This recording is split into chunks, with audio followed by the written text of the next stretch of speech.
you can know, like, and trust me way faster by seeing me on 30 seconds of video than downloading like 5 of my white papers. It's so much more powerful to make an emotional connection. Welcome to the Content 10X Podcast, the show where content creators learn how to harness the power of content repurposing. And now, your host, Amy Woods. Hello and welcome to the Content 10X Podcast. I'm your host, Amy Woods, and this week's episode is about LinkedIn ads, and I have a wonderful guest. So my guest is AJ Wilcox. AJ is a LinkedIn ads pro who founded b2linked.com, which is a LinkedIn ads specific agency founded in 2014. He's an official LinkedIn partner, host of the LinkedIn Ads Show podcast, and has managed among the world's largest LinkedIn ads accounts in the world. So AJ, welcome to the show. Amy, super excited to be here. Thanks for the warm intro. I'll tell you something funny, AJ. So we both have something in common with the colour of our hair because we both ginger haired. And did you know that I am also a JW as well? Because my middle name is Jane. So when I was younger, I often got called AJ, and then obviously my last name's W. So we have our initials in common. Oh, that is awesome. Ginger power. Ginger AJs. When I was preparing to speak to you today, AJ, I saw that when you are not running around, when you're not running your LinkedIn agency, you're running around after the 4 children and training for triathlons. Is that right as well? Oh yeah, I can't chase a ball to save my life, but I love endurance sports. And yeah, 4 kids was a big decision. Got your hands full, that's for sure.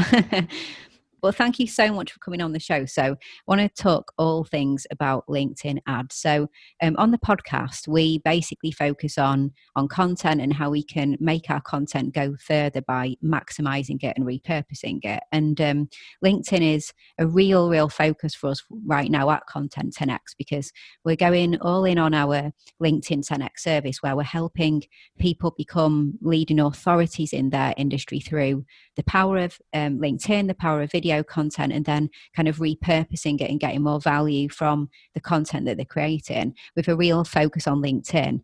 And LinkedIn ads is just something that I honestly don't know an awful lot about, because it's not something that we've experimented before ourselves.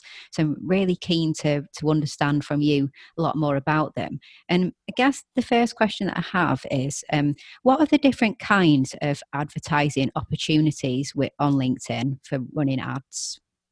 Yeah, so the reason that everyone goes to LinkedIn ads, the reason we're willing to pay LinkedIn's premium prices for these, is the targeting.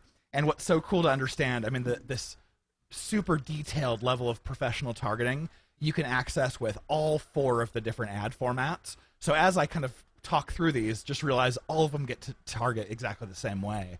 So the first that I think everyone should be paying attention to is called sponsored content. And those show up right in the news feed. And there are a few different flavors of them. You can have one that's static image, which I recommend everyone start with. But you can also do video. You can do carousel, where someone can like scroll through multiple pictures and links. But the static image is a lot simpler to create and a lot simpler to troubleshoot if there's an issue. And is that when you're doing that and it's sponsored content, is it similar to Facebook advertising in a sense that you post the content and then it's like boosting it? So it's something you would have already posted, or is it like the dark content? How does that work for the sponsored content?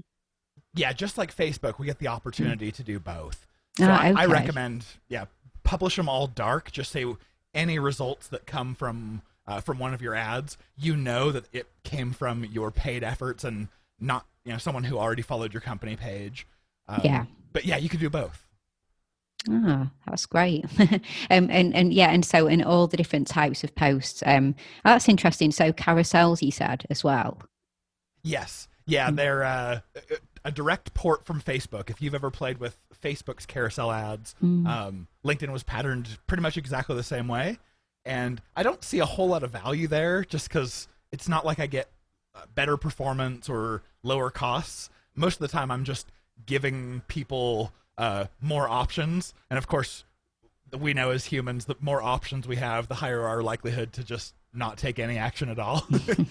Yeah. So I wouldn't start there, but it is really great for people who have maybe a story to tell, or they're showing you all of the keynote speakers who are going to be speaking at this event, and you can scroll through and see. I mean, those are some cool uses of them. Yeah, absolutely.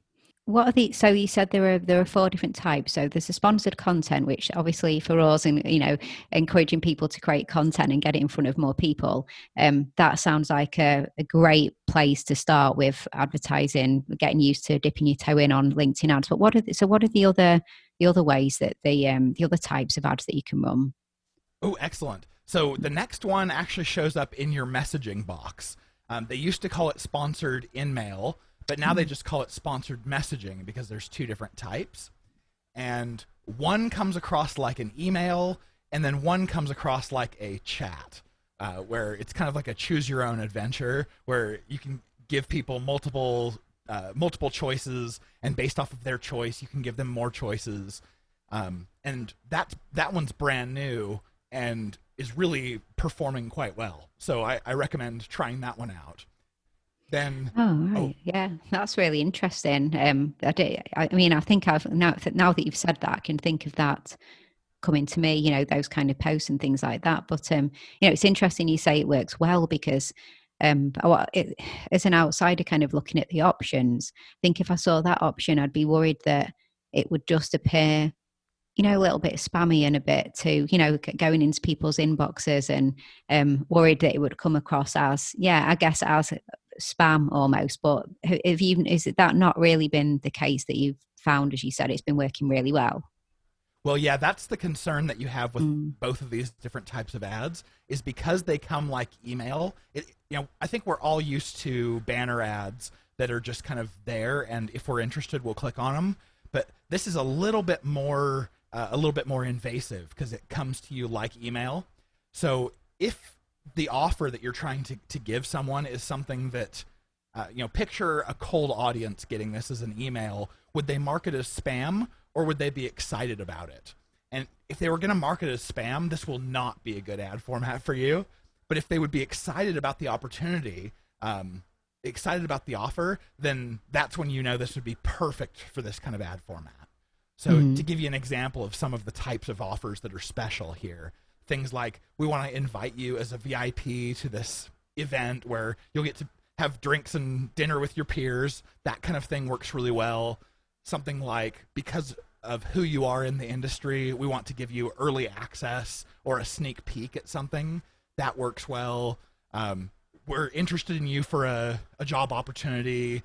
Would you be interested in applying? Those kinds of things work really well. And outside of that, outside of having a really special kind of a VIP offer, I wouldn't use these, because they can come across spammy. And if they come across as spammy, they're really expensive. Yeah, and if people if people feel that they are spammy and mark it as spam, are there penalties to you on the platform if it appears like if you're being reported as spammy? No, there's no penalties. No. But what happens is, as opposed to all the other ad formats on LinkedIn where you can say, I'm only going to pay when someone clicks, with these ones, you pay just to send it to someone, with no guarantee that they'll see that they got it, or open it, or then click on it. So, you're going to pay, let's call it 20 to 45 cents just to send it to someone. And so if the majority of people look at it and go, oh, that's just spam, and they don't end up clicking on your offer, your overall cost per click will be astronomical. We've seen some with a cost per click in the $50 range. Wow, really? I mean, if you're going to pay $50 for a click, you might as well just run sponsored content where you can pretty much guarantee you won't pay more than like $7 or $8, and then just get 5 times the clicks or 10 times. Yeah. Wow. Yeah. Oh, you really need to know what you're doing in that case then, don't you? Oh, absolutely. But, the option that we've had, this sponsored messaging that comes across like an email, we've had that option now for a couple years. And as soon as they released this conversation one that's more like a chatbot experience, now all of a sudden it's kind of the same thing, but it's about 30% more efficient. So it's really nice that we got the new one for anyone who is using the old one and just wants to get a cost per lead that's about 30% less. Yeah, absolutely. Yeah. So I guess it's the choose your adventure one that you said. It sounds very similar to things that, again, I've seen in Facebook, I guess, in Facebook bots that, click here if you liked our podcast, and then what do you want our download, and like, do you want to subscribe to our email list? Is it quite similar to that, really? Exactly. Yeah. Yep. And make no mistake about it, Facebook is one of the best ad platforms in the world, and LinkedIn's paying close attention, and LinkedIn's probably about 4 years behind Facebook, but anything great performing that you see over on Facebook, LinkedIn will probably get eventually. Well, yeah, and also I guess you say behind, but at the same time, I guess LinkedIn can learn from the mistakes that Facebook make as well, can't they? So sometimes there isn't always an advantage, a leader advantage, is there, if you can go close behind, but pick up the mistakes that they made as they went along. So that can work, I guess, to an advantage as well. Oh, totally true.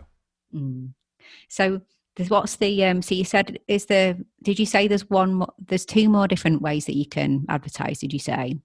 Yes, the last two are interesting because they're only for desktop. So basically, if anyone's using a mobile device, they won't even see these ads. But on desktop, if you look over in the right rail of LinkedIn as you're just sifting around the pages, you'll see two different ad formats. And the first we'll call text ads, and it looks like three little thumbnail pictures with a little bit of text. And that was the original LinkedIn ad. I mean, back in like 2008, that's how they started. That was the only thing we had. And they're interesting because they are the lowest cost ad. So you can pay, all the way down to $2 a click, but most often in like the $3 to $5 per click range. And whereas sponsored content, most people, at least if you're targeting North America, you'll pay like $8 to $11 a click. So they are low cost, but also because they're over in the right rail, they're obviously an ad. They don't get clicked on very much at all. So you can either think of these things as, really good branding to have your message kind of there and getting free impressions a lot. Or when it does click, or when it does get clicked, you're getting really efficient traffic, but probably just not a whole lot of it. Yeah. And then the last one takes the same inventory, but it kind of combines, text ads have three people all advertising at once, but they're called dynamic ads. It's one person who takes up the entire block. And these are interesting because they actually take your picture as a LinkedIn member and they put it in the ad. So you might have seen something like, picture yourself at this company, or, that kind of thing. And they're obviously also an ad. They have kind of a low click-through rate, but they're a little bit less on a per-click basis than sponsored content, so they can be worth running. So which would you say, I suppose it's really hard to say which works the best because I guess it completely depends on what you're aiming for, what you're targeting, and what you're ultimately trying to achieve. But is the one in particular that you would always prefer, especially maybe if somebody's just starting out with LinkedIn ads? Yeah, 95% of the time we start people with the sponsored content, just the single image sponsored content. It's the easiest to troubleshoot, the easiest to start with, simplest to create, and no matter what your offer or your call to action is, you can fit it nicely into one of those ad formats. I mean, it's like there's 150 characters of text at the top, a big beautiful image, and then 65 more characters at the bottom. So whatever it is, you can fit it into that ad format. And when you're sponsoring the content, is it like what do you put as the call to action? So just to get people to see the content and become familiar with you and share and like, or what kind of CTAs do you have with the that kind of advertisement? Now, Amy, this is a brilliant question. I'm so glad you asked, because this is by far the most important part of your LinkedIn advertising. The reason why is because you can ask anyone to do anything from an ad. I mean, you can ask them to buy your beachfront property on Mars if you want, but it doesn't mean that people are going to be willing to do that or even able. So what we find is there are some offers that are, I would consider, very low friction, like come and read this blog post, come and see this infographic. And of course, everyone's willing to do that. Then on the opposite end of the spectrum, you have really high friction offers like, hey, come and buy something, come and talk to our sales rep. And then you have things that are kind of in between. What we find is the extremes don't perform very well for LinkedIn ads. If you go to the really low friction side, of course, everyone's willing to do that, but you're going to pay $8 to $11 a click to get people to read your blog post. And as you know, blog posts don't really convert all that high. No. So you'll end up with a really high cost per lead. And on the opposite end of the spectrum, sending someone from an ad directly to talk to a sales rep or buy something, people look at that and go, well, I'm not in the market for that. So, there's no reason for me to click. And so it doesn't get clicked. And the people who do click get scared away really quickly, and they only convert at 1.5% to 4% usually, leading to a really high cost per lead. So the real magic with LinkedIn is avoiding those extremes and shooting for the middle, which is I'm going to provide a lot of value to you. In exchange, I'm just asking for your personal information. So gated content, lead magnets, whatever you want to call it. But things like, here's a free guide, a cheat sheet, a checklist, a free webinar, free in-person event, an ebook. Those are the types of things that if you give someone enough value, you're solving their pain points, you're satisfying their curiosities, they will be willing to give you their information in exchange for. Yeah, absolutely. Offering something of value, low friction, like you said, but not too low. Yes. In terms of the so really, if it's something for email lead gen, and then you can kind of nurture them through the email sequence after and things like that. But do they offer anything whereby people can provide their emails still within the platform and sign up to that lead magnet within the platform, or is it still taking them off to your landing page that you've built? Ooh, excellent. Yes, I forgot to mention this in the ad formats kind of portion, but they do have something very similar to Facebook's lead ads, where once someone interacts with the ad, and this works with any type of sponsored content or the messaging in your inbox, anytime someone interacts, a drawer will slide down with all the form fields that you're asking for, and everything that LinkedIn knows about you will be pre-filled, so all the prospect has to do is just hit the submit button. And these convert really, really well. I mean, when we go from taking someone to a landing page to keeping them all within the LinkedIn kind of walled garden there, and we'll see conversion rates increase by 10 to 50%. So it really is stark. Yeah. It just kind of keeps people in that safe place, doesn't it? And just any extra little hoop that you get them to jump through can just be the turn off, can't it? So it's like if you can just keep them kind of interested and feeling it through to the point of signing through. So I think that's really great that they do that, because and it's not, I guess it isn't surprising that you said that it works really, really well. When it comes to the targeting, so I know you said that it's got really, really good kind of powerful targeting. Does it how does it work? I'd love to know from a perspective of, does it have things like the pixels and retargeting? Is there anything like lookalike audiences or uploading email lists and things like that? Yes, so it has all of those things. Yeah. And the one thing that it has that Facebook does not is the ability to bulk upload company names. So we have the same email list upload, the same lookalikes, the same web retargeting, but for those of us who are doing account-based marketing, or ABM as they call it, where you're saying, hey, here's this list of companies, and these are the big fish. These are the ones we want to go after, specifically by name. You can do that on LinkedIn really easily. You just upload the list and then put your role type of targeting, like their level of seniority or their job title, or like what department they're in. You can stick that all on top of that list of companies and be showing to a very select group of really VIPs. Wow. So what would be an example of a really kind of targeted niche down audience that you've ran ads to in the past? One thing that we really like to do is the Fortune 500 or the Inc. 5000 list. So you can go and just get a list of, let's say, the Fortune 500, upload it into LinkedIn, and then say, we're looking for IT leaders at this list of companies. And so you'll go in and choose your department as IT, your seniority as anything, director and above or VP and above. And you may not be showing to a lot of people because that's a very, very small kind of list, but you know that every single one of those leads that you generate is going to be highly valuable to you.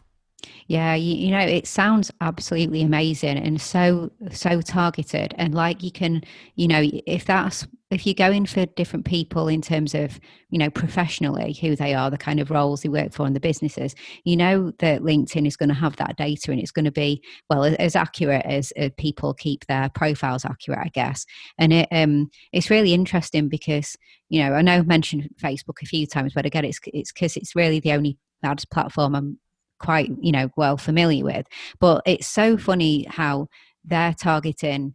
It's not that it's very powerful, like like we were saying about you can target down, but it's absolutely hilarious how people can get categorized as being interested in something just because of something. And I haven't looked at it for a while, but there's you can go into a back end part of Facebook and you can have a look and see what they could consider you to be interested in, and therefore you will get ads based on your interests. And I went in once to look and see, okay, what do they think I'm interested in? And it was just hilarious. One of the things was fly fishing, and I've never been fly fishing in my life. I'm not interested in fly fishing.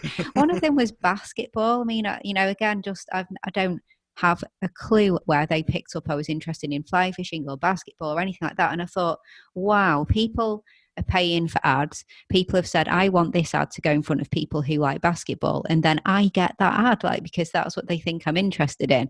But I guess they're just making, the bots and the algorithms are making decisions based on activity, but it obviously picks up really random funny things sometimes, and maybe that's improved compared to it was a few years ago I looked at that. But I love this because it's so powerful, isn't it? And it's just incredible that you could choose businesses and say, okay, people of a certain seniority in a certain department in these businesses, put this ad in front of those people. It's it makes sense, I guess, doesn't it, that that it costs from what you've said, the costs are it's quite a pricey advertising option, isn't it, LinkedIn ads, in comparison to some of the other social platforms?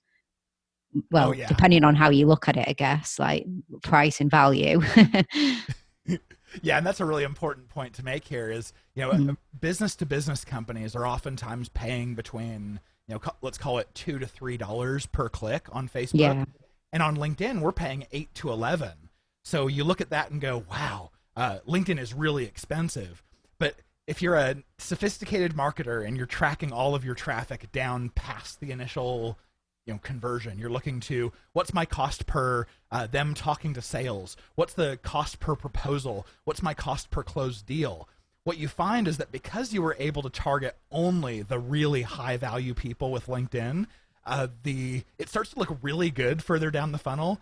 And you go and talk to the sales team and they're saying, oh yeah, we have to toss about 5 out of every 6 leads out from Facebook, but LinkedIn, 100% of them come in. Yeah. It starts to make a lot more sense. It does, doesn't it? It's not necessarily, when you look at the quality, it makes a big difference. And what businesses do you see, is there any businesses in particular that you see really thrive when they dip in to start using LinkedIn ads and then, get going with them? Is it like a particular genre or type of industry or business that works really, really well? Yeah, there are 3 that I find are just total no-brainers with LinkedIn ads. The first is any sort of lead gen where your lifetime value of a customer is over about $15,000. So that can be B2B or B2C, but it's obviously mostly business to business. Yeah. Where, you close a deal and they're going to be worth, $15,000 either in a deal size or over the lifetime. That is plenty of room. If you're going to spend between $1,000 to $4,000 in ad spend to land a deal, there's still plenty of room for paying a sales rep commission and paying for an agency, and still having a lot of return on your investment. So that's Yeah. kind of LinkedIn's bread and butter. But there's also white collar recruiting. Like if you're trying to hire a new sales manager, you can target people who already have the job title of sales manager and say, hey, and already in your area too, by the way, and say, hey, we're looking for someone like you. Are you interested? And you get these really low cost, very highly qualified types of applicants to your jobs.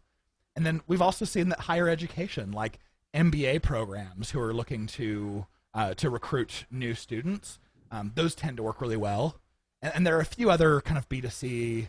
We've seen car companies like Mercedes and Land Rover advertising. We've seen travel and credit card providers, financial services. But those first three are really the main ones on LinkedIn ads. Yeah, and the first one where you mentioned having a lifetime value of over $15,000, is it? I guess that's generally B2B. You already mentioned that, but is it mainly B2B businesses? Yeah, we've seen people have success who are doing things like coaching, which you're technically business to consumer. You're landing a client who you're targeting them as a person, but it's a high dollar kind of investment. So we've seen things like that work, but mostly, it's business to business. Yeah. And sometimes, I guess quite often, even with the coaching, the end customer, it might be an individual, but often they're getting coaching related to business activities, aren't they? So the spend might still be going through a business account, I guess. Yeah, good point. Hey, just a little break from this podcast episode to ask you a question. Would you like one single place that you can go to that provides you with everything you need to be able to implement the best practices in content repurposing for your video content, your podcast episodes, and your social media content today? To help you get more value from the content that you create, get more time back, and help you reach more people than you ever thought possible. If so, then you are going to love the Content 10x Toolkit. The toolkit is full of video tutorials, templates, checklists, swipe files, step-by-step guides and more that shows you how to repurpose your content in the best ways possible today. No more Googling, no more figuring it out yourself. We provide you with everything that you need to become a content repurposing pro. If this sounds like something that would interest you, then go check out the Content 10x Toolkit at content10x.com/toolkit. Okay, and back to this week's episode. Yeah, but what I find really interesting about LinkedIn is how much it's changed over the years, and how when it first came out, it was more of a almost recruitment type platform, wasn't it? It was somewhere where you went when you were looking for a job, or you were hiring, and you would go and look and see what people who was on LinkedIn, or you snoop around and find out what someone's job is on LinkedIn. Like, it all kind of related to careers and professions, wasn't it? But it's really transformed into a full-blown content platform now, with the introduction of videos a few years ago, and then obviously live streaming, which is around but still kind of rolling out to the masses, isn't it? And everything that they've done in terms of making it a lot more of a full-blown content platform, as well as a networking space and everything else that comes with it. And it was interesting, you said that when you recommend that people run the paid sponsored content ads, that just a single image can work well, with the right text and things like that. But I would really be interested to know, how do you see video content performing on the platform? And if you put some advertising spend on video content, how do you see that working? Oh, yeah. So video is really interesting, because on Facebook, you'll pay 1 to 2 cents per 3-second view. And on LinkedIn, you'll pay, it's usually like 15 to 25 cents. And that's in North America. So as soon as you go outside of North America, costs come down a little bit. If you leave English, It comes way, way down. But still, that's pretty expensive. And so up until like last month, I just told people, video ads, they're really not all too worth it. They're so expensive. But and they really do follow the same formula as Facebook. Like, they'll play muted, so you have to have subtitles, you have to have action in the first few seconds to get people to pay attention. But just last month, they released this ability for us to retarget video viewers, just like you've been able to do on Facebook and YouTube, where you can say, if they've watched 50% of this video, now show them the next one in the sequence. And now that we can do this sequential storytelling, wow, I think LinkedIn video ads are a great way of getting a message across, because you can know, like, and trust me way faster by seeing me on 30 seconds of video than downloading like 5 of my white papers. It's so much more powerful to make an emotional connection. Oh yeah, I mean, I absolutely agree with you, and we're so passionate about the video content. And from our perspective, I guess, like, it's also because there's so much that you can do to repurpose video. So it starts off powerful, and like you said, it's just so engaging, and you can quickly establish a connection with somebody when they're on video, and that whole know, like, trust factor. But then you can repurpose the video, you can repurpose it into other video content, you can turn the video audio into a podcast, and you can create quote images and single images and text only posts about the video and things like that. So it's just a great starting point, and something that we're really passionate about. But was keen to know how that works from an ads perspective, because when we create videos for ourselves and when we help our clients create videos, I was keen to know what the opportunities were to put some advertising spend on them. And it sounds fantastic that you can now retarget. Like you said, you can take people down to over to the next video, or if video wasn't quite their thing and they didn't watch the whole video, you can retarget with the text post or the image or the podcast snippet, can't you? So it sounds like it's a brilliant feature. Do you know if any other LinkedIn features coming out? Have you got any insider knowledge of any LinkedIn ads features that might be coming out soon, or anything like that? Yeah, actually, so I run the LinkedIn Ads Show podcast, and episode 3, we kind of talked about the history of when things came out on LinkedIn ads, and then we also talked about the roadmap. So basically, at that point, I covered the next 6 months. This engagement retargeting is what they call it, with the ability to retarget video, and even people who open and submit those lead gen forms, like we talked about. That was the big one that I just could not wait till it came out. And LinkedIn actually rushed it. They came out with those features faster than what they said they were going to, which is really cool. The one next feature on that I'm really excited that we haven't seen yet is this account-based marketing dashboard.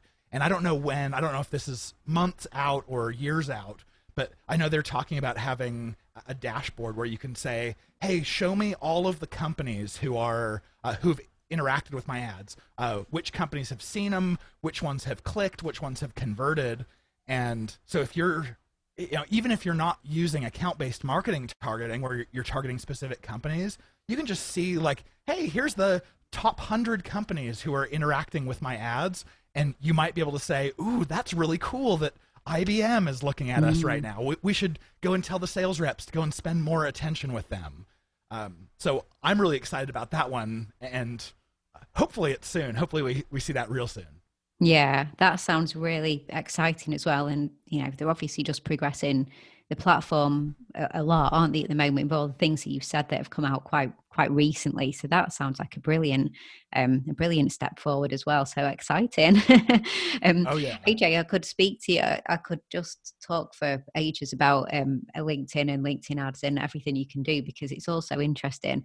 But I'm going to have to let you go on. But let me ask you 2 final questions. So firstly, if somebody is listening right now and has just become really inspired to get started with LinkedIn ads, what is the one top tip you would pass on for LinkedIn ad success?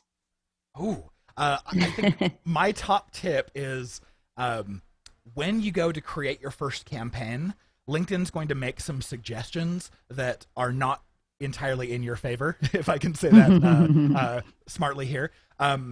The first thing is they're going to make any type of ad that you create bidding by what they call auto bidding, which is the most expensive way to pay 90% of the time.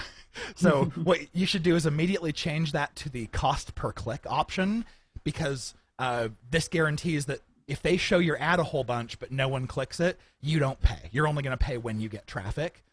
And LinkedIn will also give you this recommendation of like, hey, the majority of people in your industry are paying $28 per click. And you say, screw that. No, they're not. And you just bid way lower. I mean, start all the way, basically bid so low until LinkedIn says, oh, that's too low.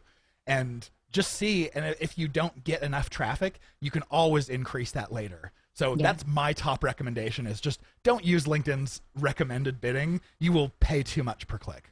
Yeah, it's always so funny, isn't it? That option where, how much should I spend? Well, we recommend that you spend this much. It's not many other ways in it, areas in life, is there, where that happens, and then you just say, I'll pay whatever, on that scale you tell me, rather than, as you said, like, what's your budget? What can you afford? And if you're just starting out, then don't necessarily pay whatever they ask you to pay, because of course they're going to say a fair amount, aren't they? Like a good amount that suits them, not always that will suit you.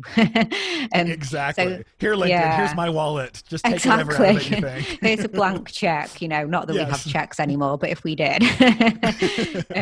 Oh no, that's a really, really good tip. Thanks. Because I think sometimes you can just think, well, if that's what it's telling me to spend, then that's what I should spend. And that's not the case, is it? So that's a really brilliant tip. And then, finally, it's a funny question. So my question is, where shall people go to, connect with you and find out more from you? Which I guess it would be obvious LinkedIn. But is there any kind of next step you want people to take in order to stay in touch with you if they want to connect? Yeah, well, I'm really easy to get a hold of. If you go to our website, b2linked.com, and just fill out the form on any of those pages, you don't go to a sales rep and you don't get put onto a spammy newsletter or anything like that. It just goes directly to my inbox, and I'm not a sales guy, so feel free to ask anything. And of course, I'd love to connect on LinkedIn, but just make sure that you customize the connection request and let me know that you know me from Amy's show, because otherwise I won't accept an invite if I don't know where. There's too much spam on the network, so I want to know that you want to connect with me because you actually heard me here. Yeah, that's absolutely spot on. Yeah, absolutely. Well, I'll put links to everything in the show notes, to your website and everything that you said. And just, thank you so much, AJ. It's been a fantastic conversation. Certainly learned a lot myself. I hope everyone listening has learned a lot too. And thank you so much for coming on the show. It's been great. Oh, Amy, thanks so much for geeking out with me. This has been so much fun, and I hope you all enjoyed listening to us.